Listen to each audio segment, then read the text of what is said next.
That's a wrap on the unofficial first half of the season for the Giants and everybody else.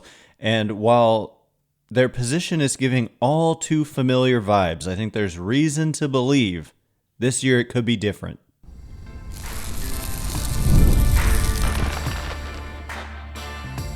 You are Locked On Giants, your daily San Francisco Giants podcast. Part of the Locked On Podcast Network, your team every day. Hello and welcome to Locked On Giants, part of the Locked On Podcast Network, where it's your team every day. My name is Ben Kaspick, and on the show we provide daily episodes Monday through Friday, talking about the San Francisco Giants in a way that's data-driven and rational, but also simple, passionate, and accessible to all. I'm a former contributor for the baseball statistics and analysis websites Beyond the Box Score and RotoGraphs. I've been podcasting about the Giants since 2015, hosting this show for over 6 years, and I'm a lifelong Giants fan. Thank you for making Locked On Giants your first listen every day. We're free and available wherever you get your podcasts, including YouTube. So check us out there if you have not already, and please hit that subscribe button wherever it is that you're following the show. Today's episode is brought to you by Game Time. Download the Game Time app, create an account, and use code LOCKEDONMLB for $20 off your first purchase. And coming up on today's show, we're going to get into the biggest first half takeaways for the San Francisco Giants, who end up losing 2 out of 3 at home to the Dodgers, and we'll discuss their record and how they largely struggled offensively. Can it be fixed? Even with the addition of Devers, Rafael Devers, it's been a little bit of a struggle here. Pitching has been strong, and will Posey keep pushing all in like he did by doing this stunning move to acquire Devers? The trade deadline is now just over 2 weeks away, so we'll get into all of that as baseball takes a pause, the one time during the season where there's like this pause, and so it's the perfect time for reflection, and that's exactly what we're going to do here. We'll talk about the draft, which the first 3 rounds took place on Sunday, and it's continuing today. We'll get into that tomorrow. But the Giants finish up the unofficial first half 52-45. And so that's when I say all too familiar vibes, because it's just kind of barely over 500, which they've been able to achieve that pretty much every year since 2021, where they've been a little bit over 500, but then ultimately fallen out of contention as the season has gone on. So the fact is they're not currently out of contention, and so there's an opportunity to not fall out of contention, but it's not like they have some great record here, and I think their season high was 12 games over 500, and right now they're 7. And also, I was going to say something else and I totally forgot. But they are 6 games back in the National League West. I think that it's worth pointing out the Dodgers have the best record in the National League. They have the second best record in baseball. And so, I don't know, I've seen some upset about losing 2 out of 3, and I get it, but it's like the Dodgers are good, man. It's hard to beat that team. And Yoshinobu Yamamoto was really, really good on Sunday. Giants had a chance to win the series, just couldn't get it done. But in the wild card race, the Giants entered this first half, or like finish this first half, will enter the second half just half a game out of a playoff position. And unfortunately, the Brewers just fail to lose anymore, and so they've kind of run away with the top wildcard spot. The Giants are now 4.5 back of the top wildcard spot. It doesn't really matter if you have the third wildcard spot or the second wildcard spot. It just determines who you play. And I don't know, would you rather play at this point the Phillies on the road or the Brewers on the road? It's just kind of like, it would be tough either way. And so I don't know. So Giants are just half a game out of a playoff spot at the break. And I think probably any of us would have taken that to start the year, hoping for more, obviously, but just half a game back. Cardinals are behind the Giants, a full game behind the Giants. Reds are 2 games behind the Giants, and then the D-backs are 5 back of the Giants. So there is a little bit of separation. Arizona was supposed to be good, and they're 47-50, and so that helps. The Braves were supposed to be good, and they're 42-53, so that helps. So it's really the Padres and the Cardinals and the Reds that the Giants are kind of fighting with here, ultimately down, it looks like down the stretch, but it remains to be seen. Somebody's going to get hot probably, and that could determine things. But there's reason to believe it could be the Giants. And I think I remembered what I was going to say earlier, which is that this is not the actual first half of the season. This is significantly more than that. The Giants have played 96 games, actually 97 games, which is 59.9% of the season. So really rounded, it's 60% of the season has passed. And so let's look at the playoff odds. I think that's a decent place to look. We're going to get into the offense and continue to check in on something we've checked in on all year, which is their ability that that they've hit well all season when you break it down in high leverage situations. So we're going to continue to check on that and find that it's a pretty interesting finding. And then the situational hitting thing, which has been such an emphasis, and how have they actually done, because it's been such an emphasis.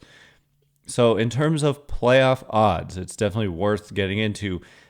FanGraphs has the Giants falling to 45.7% odds of making the playoffs. That number was like 55% just, I think, entering the Dodgers series, or maybe after they won the first game.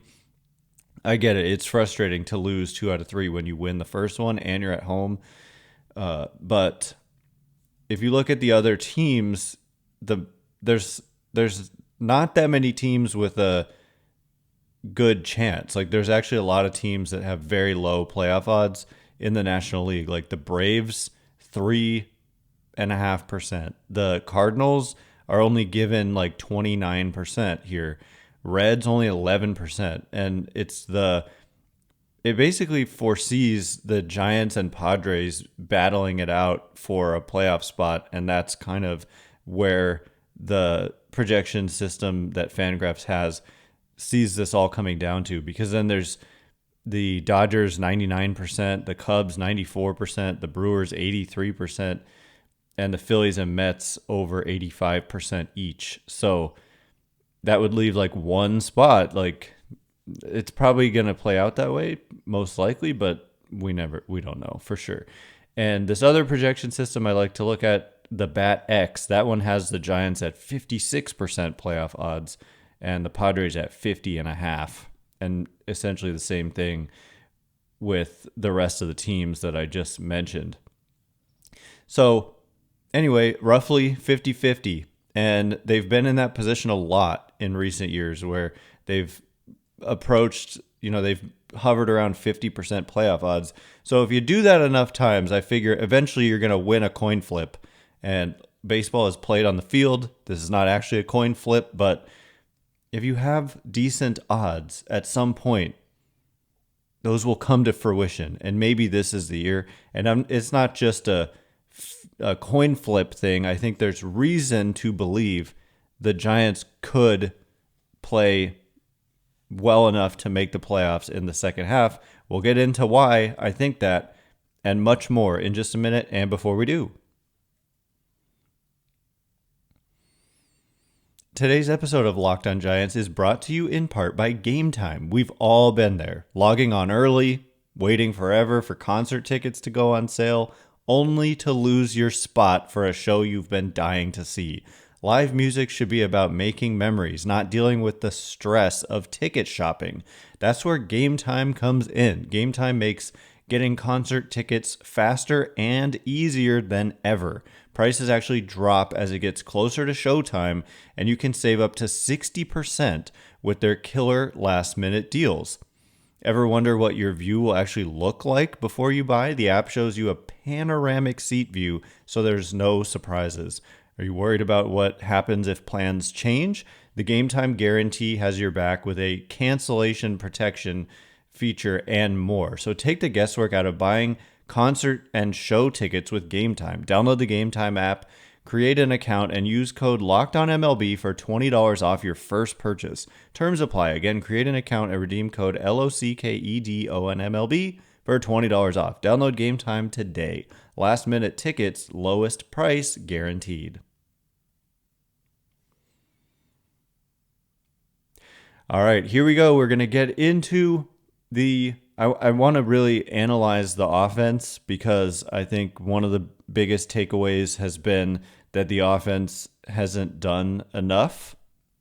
And the pitching they've so often, they've lost 1-0 4 times. Like if you could just score 2 runs, you'd be 4 games better, So anyway, thanks again for making Locked On Giants your first listen every day. Everydayers coming up tomorrow. We're going to continue to reflect, but also get into the Giants draft class. They picked 13th overall yesterday, and they took, who did they take? Gavin Keelan, a shortstop / second baseman, left-handed hitter. So we'll get into that pick and the rest of their draft and the comments from their, director of amateur scouting and Buster Posey, all that. So lots to get into, and the All-Star game coming up tomorrow as well. So the Giants offense on the season, they have a 94 weighted runs created plus, 100 is average, 94 ranks 24th in baseball. So your eyes are not deceiving you, and this is park adjusted. When you have a plus at the end with a metric, that means that it's been adjusted. Well, it doesn't always mean that, but this one is park adjusted, meaning it's accounting for the fact that in this case the Giants play in a ballpark that is more friendly to pitchers than it is to hitters, certainly. And so anyway, it's a all-encompassing metric and it's park adjusted, and it's saying this Giants team is 6% worse than average at hitting if you combine everybody's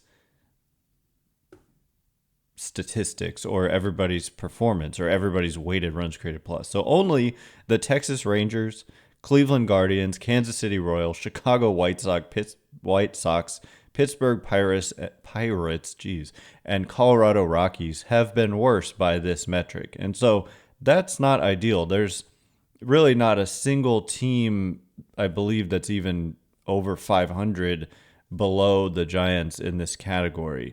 So, yeah, like I said, your eyes are not deceiving you. Giants team batting average ranks 28th out of 30 teams at 229. Oof. Their on-base percentage ranks 21st at 309. Their slugging ranks 27th at 369. And their isolated power, which is slugging minus batting average, ranks 24th at 140. Their batting average on balls in play, maybe a little bit of a luck factor, is 27th at 269. So nothing good here, folks, standing out. Their strikeout rate is the 9th highest at 22.8%. That's not terrible. Like 22.8%. And the league average is 21.9%. So 0.9 percentage points higher than league average. Giants walk rate, I believe this is one area where we're going to see something good. As I click, they're second best. So one thing the Giants have going for them is that they're pretty good at drawing walks. This silence is intentional here. I'm just like, okay, nobody shows up to the ballpark to watch a walk. We want to see it translate into runs. That's where it all comes down to it. And by the way, in stolen bases, they rank 27th with 45. The lowest team has just 40. I must point out that team with 40 is the Detroit Tigers, who have been for much of the season the best team in baseball. So yeah, steals don't necessarily, they're not, and the Houston Astros are right ahead of the Giants, and the Astros are having a really good season. So steals aren't for everyone, although there are some good teams at the top. So runs scored. How about just pure runs scored? The Giants rank 21st with 399 runs scored. But more importantly is runs per game, because not every team has played the same number of games. League average 4.38 runs per game. That is what the average team scores. Giants are scoring just 4.11 runs per game. If they could just actually, I'm not going to take the time to actually like do this, but if we could see like what would their record be if they actually scored 4 runs a game in every game this year, I think it would be better than their actual record, because they've lost when allowing 1, 2, 3. Well, of course, sometimes they allow 4, so that would mean extra innings. And then we could say, okay, let's say they win half their extra innings games. That would be an interesting experiment, but not surprised to see that the Giants rank poorly in runs per game. By the way, Padres worse than the Giants in runs per game. That's something that not a lot of people would think. If you look at that Padres lineup, you look at Manny Machado and Fernando Tatis, Jackson Merrill, and others, a lot of people, and I kind of saw this coming, saying that I thought the Padres were a bit in trouble this season. Maybe that's not the right word, but like vulnerable. And I don't know if I saw them. They're stars and scrubs is how I would describe the Padres to an extent. And the players that were obviously kind of sketchy coming into the year have in fact not been good, like at catcher with Martin Maldonado, Jason Hayward, guys like that. So yeah, I'm not seeing many good teams below the Giants. The only team who's really in a competitive spot right now is the Padres, below the Giants in terms of runs scored per game. So it's kind of bad when your runs scored per game is that bad, and yet the Giants continue to be one of the best teams in baseball in high leverage situations. So I've stressed this a bunch, but there's obviously a difference between a high leverage situation and a situational at bat.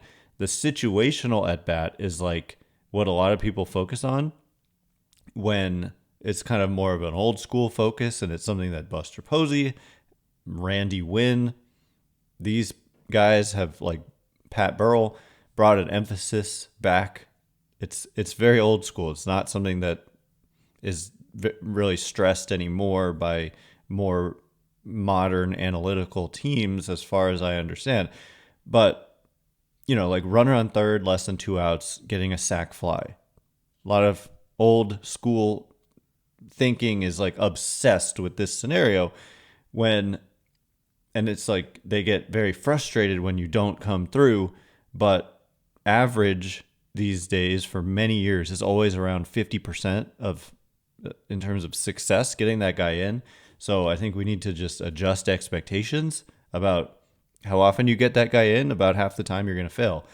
But high leverage, I mean, you could have a runner on third, less than 2 outs, and be losing 6-0. It's just not that important. You'd much rather have the hitter get on base than make an out and score a run.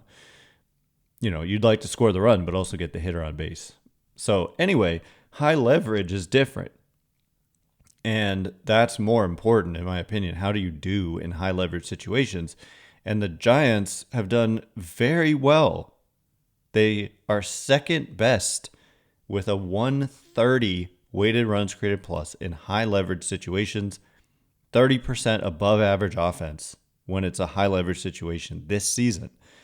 Luis Matos, I would say that was an example of it yesterday, tying the game with a 2-run homer in the bottom of the ninth.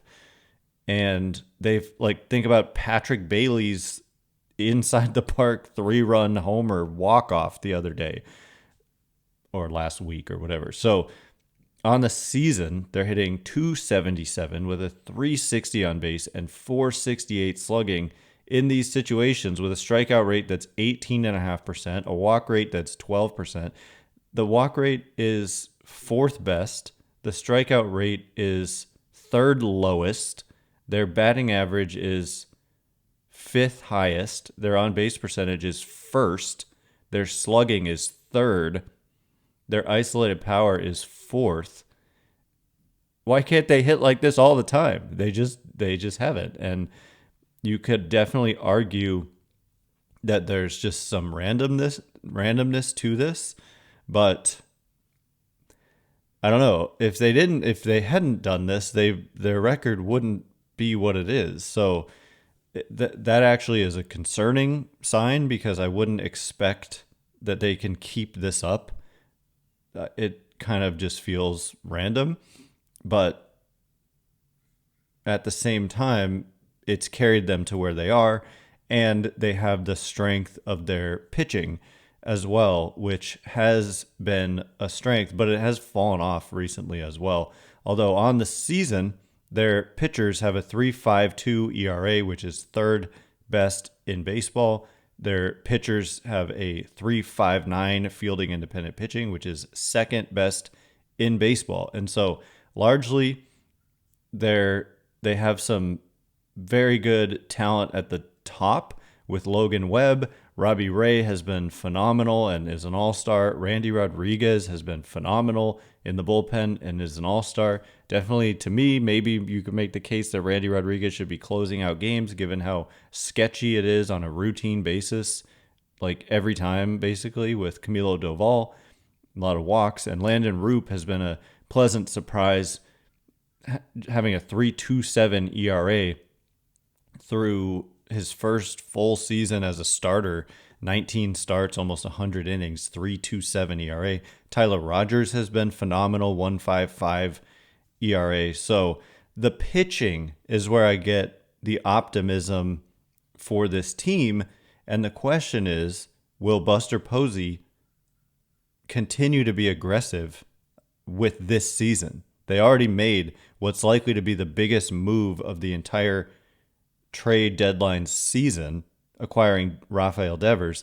The irony is that Devers has not done much of anything since joining the Giants, and it's been a struggle. If you look at his FanGraphs wins above replacement, it's in the negatives, which is certainly not what they hoped for the last 2.5 months of the season. So we'll wrap it all up and kind of look at Devers' performance. We'll ask the question, should Posey continue to push all in on this season?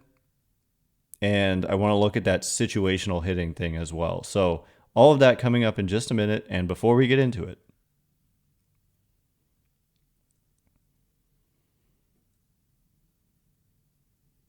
all right, as promised, we're going to get into a lot of topics, including Rafael Devers struggling so far in a Giants uniform. Came oh so close to winning that game. Would have been very nice for him, for the team, for their playoff odds. Like, man, he crushed a ball to center field in the bottom of the 10th, and it was just caught by a running James Outman in center. So kind of bad luck for Devers, but he hasn't hit a lot of balls like that. Like, he's struck out a ton, and he's hit a lot of weak ground balls. And so he doesn't look right. I mean, this is not what Rafi Devers looks like when he's right.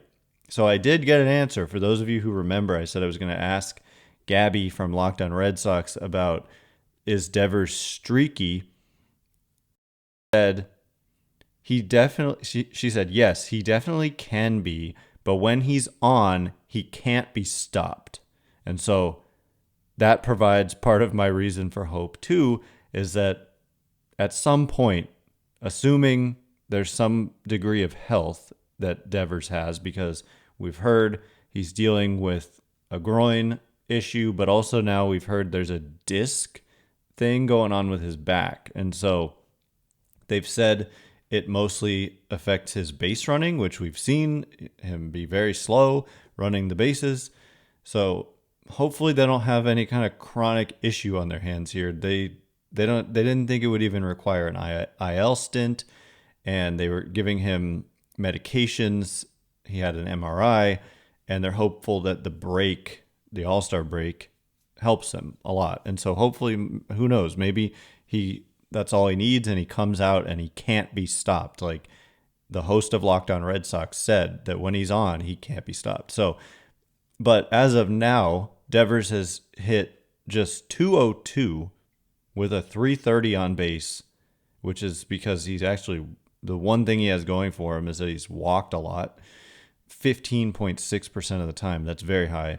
That actually leads the Giants. Well, no, David VR, 16% walk rate in 9 games, but that's not enough games to really matter.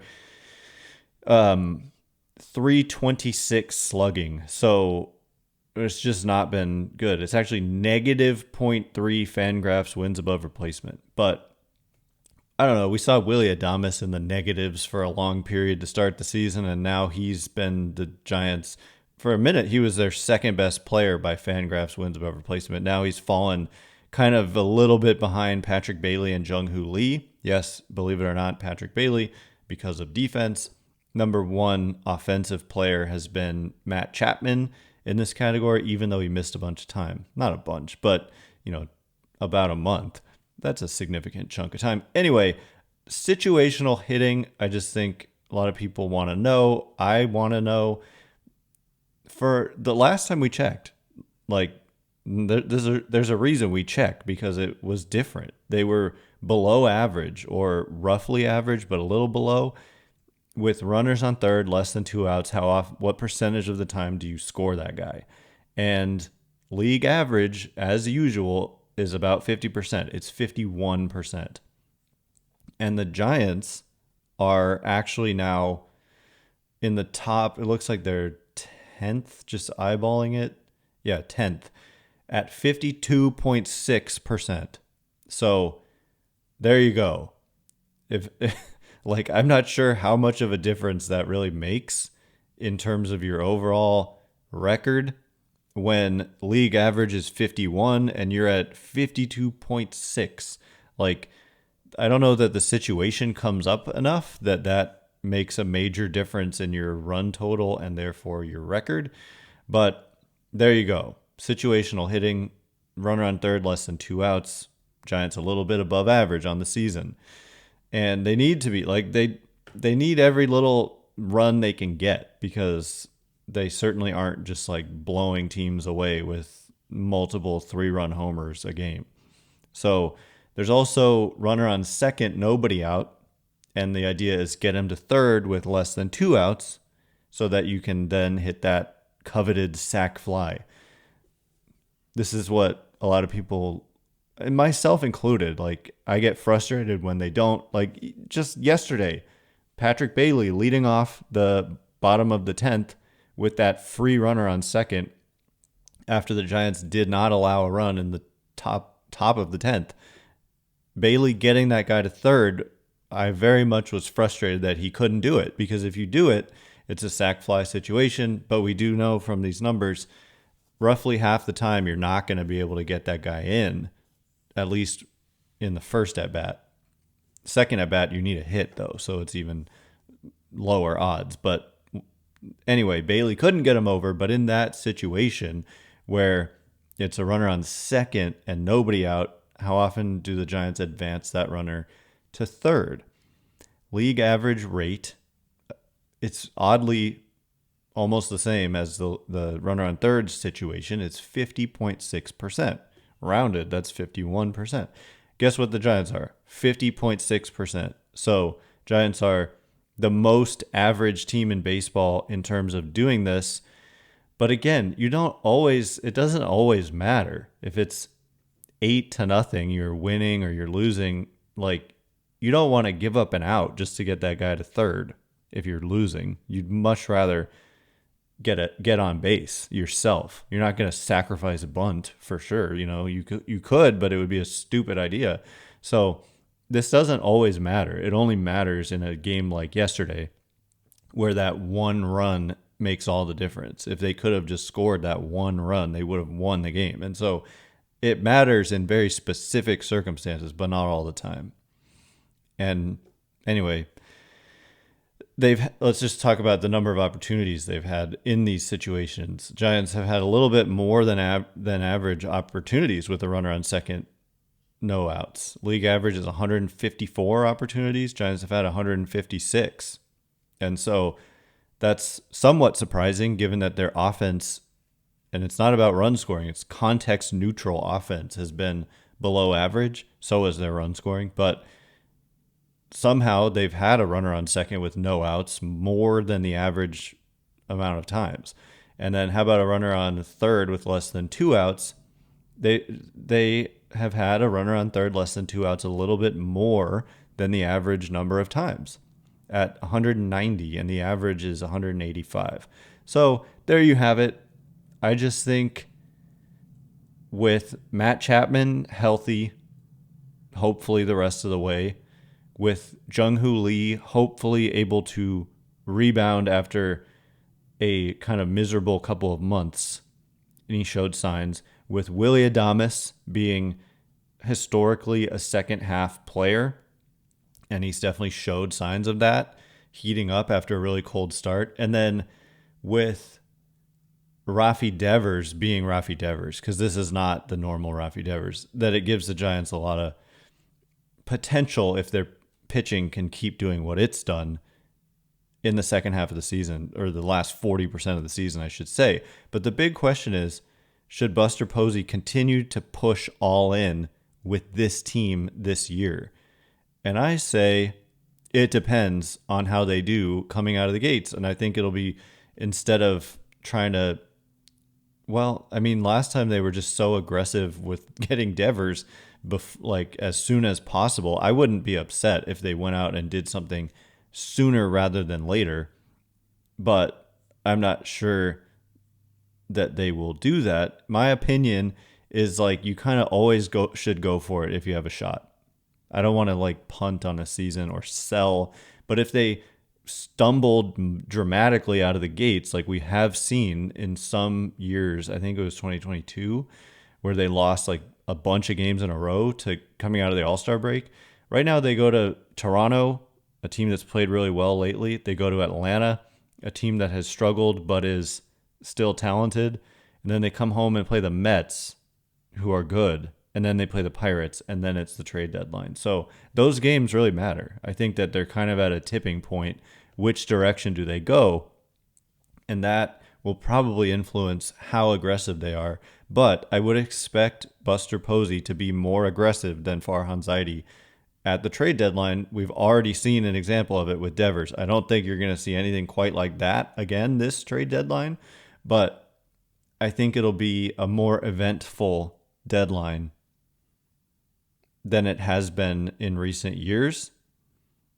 That being said, I mean, no, I really think like if they have a shot, if they're in it, they're going to do something and they're going to shore up their weaknesses. And that could be a starting pitcher, because Verlander and Birdsong kind of, you have question marks there. Landon Roop, career high innings, probably headed that direction. Could use another arm in the bullpen, even though it's been the best in baseball by ERA standards. And also, you know, there's definitely spots, second base, first base, right field, DH, wherever Devers isn't playing in terms of first base and DH, that could use an upgrade as well. So anyway, that is all the time we have for today. Thanks again for making Locked On Giants your first listen today. For your second listen, check out the all-new Locked On MLB Game Night. Every game, every night, all season long. Get local analysis on a national scale. Find MLB Game Night on Locked On MLB on YouTube or wherever you listen to podcasts. Once again, I'm Ben Kaspick. Check me out on Twitter at Ben Kaspick, Kaspick. If you like this show, please consider rating it or leaving a review. It helps me out so much. So thank you in advance, and thank you to everyone who's done so already. I can't wait to be with you again tomorrow. Thanks again for listening today. You are now Locked On Giants.